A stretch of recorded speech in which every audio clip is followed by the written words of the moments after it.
ನಾರಾಯಣಪುರ ಗ್ರಾಮದ ನಕಲಿ ನಾಟಿ ವೈದ್ಯ ರಶೀದ್ ಮುತ್ಯ ಜನರಿಗೆ ವಂಚನೆ ಮಾಡುತ್ತಿದ್ದು ಆತನ ಆಟೋಪಚಾರಕ್ಕೆ ಕಡಿವಾಣ ಹಾಕಬೇಕಿದ್ದ ಮಂತ್ರಿಗಳು ಸುಮ್ಮನೆ ಯಾಕೆ ಇದ್ದಾರೆ ಎಂದು ಶಿವಸೇನೆ ಪಕ್ಷದ ಕರ್ನಾಟಕ ರಾಜ್ಯ ಅಧ್ಯಕ್ಷ ಸಿದ್ದಲಿಂಗ ಸ್ವಾಮೀಜಿ ಪ್ರಶ್ನೆ ಮಾಡಿದರು. ಕಲಬುರಗಿಯ ಪತ್ರಿಕಾ ಭವನದಲ್ಲಿ ಕರೆದ ಸುದ್ದಿಗೋಷ್ಠಿಯನ್ನು ಉದ್ದೇಶಿಸಿ ಮಾತನಾಡಿದ ಅವರು, ನಾರಾಯಣಪುರದಲ್ಲಿ ನಕಲಿ ವೈದ್ಯ ರಶೀದ್ ಮುತ್ಯ ಜನರಿಗೆ ಇಲ್ಲ ಸಲ್ಲದ ಸುಳ್ಳು ಹೇಳಿ ವಂಚನೆ ವಸೂಲಿ ಮಾಡಿ ಜನರಲ್ಲಿ ಮೌಢ್ಯ ಬಿತ್ತುತ್ತಿದ್ದಾನೆ. ಅಮಾಯಕ ಮಹಿಳೆಯರಿಗೆ ಸಂತಾನ ಭಾಗ್ಯಕ್ಕೆ ಔಷಧಿ ನೀಡುತ್ತೇನೆ ಎಂದು ಹೇಳಿ ಪುಸಲಾಯಿಸುತ್ತಿದ್ದಾನೆ. ರಶೀದ್ ಮುತ್ಯಗೆ ರಾಜ್ಯದಲ್ಲಿ ಮೌಢ್ಯ ನಿಷೇಧ ಕಾನೂನು ಈ ಮುಸ್ಲಿಂ ಅನ್ವಯಿಸುವುದಿಲ್ಲವೇ? ಬೇರೆಯೊಬ್ಬರಿಗೆ ಸ್ವಯಂ ಘೋಷಿತ ಸ್ವಾಮಿ ಎಂದು ಟೀಕಿಸುವ ಮಹಾಮಂತ್ರಿಗಳಿಗೆ ಅಂಧವಿಶ್ವಾಸ ಹಬ್ಬುತ್ತಿರುವ ನಕಲಿ ವೈದ್ಯನ ಕರ್ಮಕಾಂಡ ಏಕೆ ತಿಳಿದಿಲ್ಲ? ಈ ನಕಲಿ ವೈದ್ಯ ರಶೀದ್ ಮುತ್ಯಗೆ ನೆಲೋಗಿ PSI ಸಾಥ್ ನೀಡುತ್ತಿದ್ದು, ನಾರಾಯಣಪುರದಲ್ಲಿ ಪೊಲೀಸರ ಎದುರುಗಡೆಗೆ ಕಂದಾಚಾರಗಳು ನಡೆಯುತ್ತಿದ್ರು ಕಂಡು ಕಾಣದಂತೆ ಇದ್ದ ಪೊಲೀಸರು ಈತನ ವಿರುದ್ಧ ದೂರು ನೀಡಿದ್ರು ಕ್ರಮ ಕೈಗೊಳ್ಳಲು ಹಿಂದೇಟು ಹಾಕಿದ್ದ ಕಾಕಿ ಪಡೆ ಈಗ ಅಶಾಂತಿಗೆ ಕಾರಣವಾಗಿದೆ ಎಂದರು. ರಶೀದ್ ಅಲಿಯಾಸ್ ರಶೀದ್ ಮುತ್ಯನ ಹತ್ರ ಬಂದ ತಕ್ಷಣನೇ ನಾನು ಗರ್ಭಿಣಿಯಾಗಿದ್ದೀನಿ. ಇದು ಎಂಥ ಚಮತ್ಕಾರ ರೀ! 20 ವರ್ಷ ವೈದ್ಯರಿಗೆ ತೋರಿಸಿದ್ರೂ ಕೂಡ ಮಕ್ಕಳಾಗಿರ್ಲಿಲ್ಲ. ನಾನು ಇಲ್ಲಿ ಬಂದ ತಕ್ಷಣನೇ ಮಕ್ಕಳಾಯ್ತು. ಅಂದ್ರೆ ವೈದ್ಯಕೀಯ ಲೋಕಕ್ಕೆ ಈ ವ್ಯಕ್ತಿ ಸವಾಲಾಗ್ತಾ ಇದ್ದಾನೆ.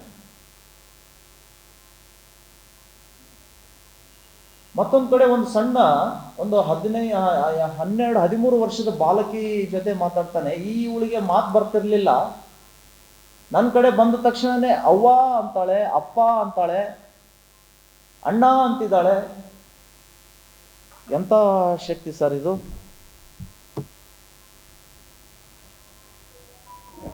ಮತ್ತೆ ಮುಂದುವರೆದು ಹೇಳ್ತಾನೆ ಆ ವ್ಯಕ್ತಿ ತನ್ನ ಇನ್ಸ್ಟಾಗ್ರಾಮ್ ಖಾತೆಯಲ್ಲಿ, ಈ ಮುತ್ಯನ ಫೋಟೋ ತೋರಿಸಿದ ತಕ್ಷಣನೇ ಅಳ್ತಾ ಇರುವ ಮಗು ಶಾಂತ ಆಗಿಬಿಡ್ತಂತೆ. ರಶೀದ್ ಮುತ್ಯನ ಫೋಟೋ ನೋಡಪ್ಪ ಆರಾಮಾಗುತ್ತೆ ನೋಡು, ರಶೀದ್ ಮುತ್ಯನ ಫೋಟೋ ನೋಡು ಆರಾಮಾಗುತ್ತೆ ನಿಮ್ಗೆ ಅಂತ ತಕ್ಷಣನೇ ಆರಾಮಾಗಿಬಿಡ್ತಂತೆ. ಅದಕ್ಕೆ ಈತ ಹೇಳ್ತಾನೆ, ರಶೀದ್ ಮುತ್ಯ ನೋಡಿ, ಅವ್ರಿಗೆ ಹುಟ್ಟಿದ ಮಗುವಿಗೆ ನನ್ನ ಹೆಸರು ಇಟ್ಟಿದ್ದಾರೆ.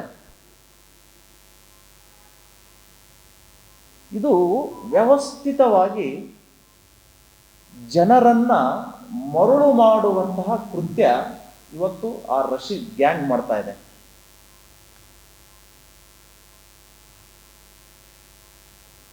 ಭೂತ ಬಿಟ್ಟು ಹೋಗ್ತದೆ ಅಂತ ಹೇಳ್ತಾರೆ.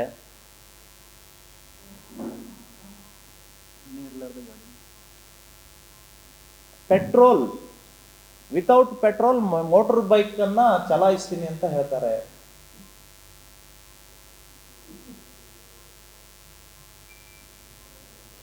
ಕೆಲವೊಬ್ಬರಿಗೆ ಸ್ವಯಂ ಘೋಷಿತ ಸ್ವಾಮಿ, ಸ್ವಯಂ ಘೋಷಿತ ಶ್ರೀಗಳು ಅಂತ ಕರೆಯುವ ಉಸ್ತುವಾರಿ ಮಂತ್ರಿಗಳಿಗೆ ಈ ನಕಲಿ ವೈದ್ಯನ ಬಗ್ಗೆ ಯಾಕೆ ಮಾಹಿತಿ ಇಲ್ಲ? ಮುಸ್ಲಿಂ ಅನ್ನುವ ಕಾರಣಕ್ಕಾಗಿ ನೀವು ಮೌನ ವಹಿಸಿದ್ದೀರಾ?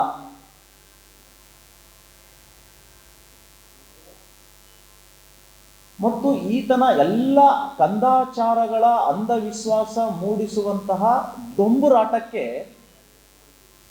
ಅಲ್ಲಿಯ ನೆಲೋಗಿ PSI ಸಾಥ್.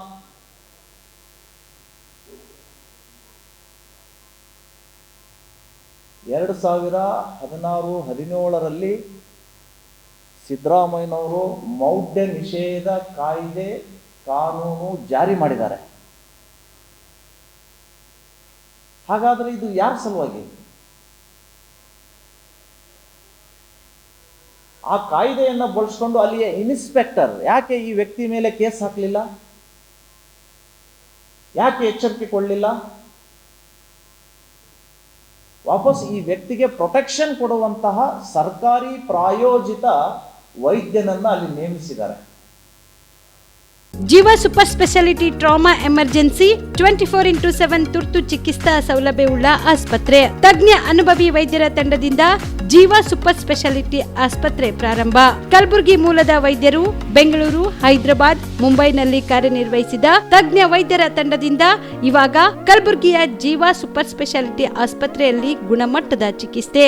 ಅನುಭವಿ ವೈದ್ಯರ ತಂಡದೊಂದಿಗೆ orthopaedic, neuro surgery, general surgery, general medicine urology, gastro surgery, obstetrics, paediatric, gynaecology, cardiology, neurology, dermatologist ಸೇರಿದಂತೆ OPD, IPD, ICU, NICU, ultrasound, 2D echo, laboratory, major OT ಸೌಲಭ್ಯದೊಂದಿಗೆ ಎಲ್ಲಾ ರೋಗಕ್ಕೂ ಒಂದೇ ಸೂರಿನಡಿ ರಿಯಾಯಿತಿ ದರದಲ್ಲಿ ಜೀವ ಸೂಪರ್ ಸ್ಪೆಷಾಲಿಟಿ ಆಸ್ಪತ್ರೆಯಲ್ಲಿ 24x7 ಎಮರ್ಜೆನ್ಸಿ ಚಿಕಿತ್ಸೆ ನೀಡಲಾಗುವುದು.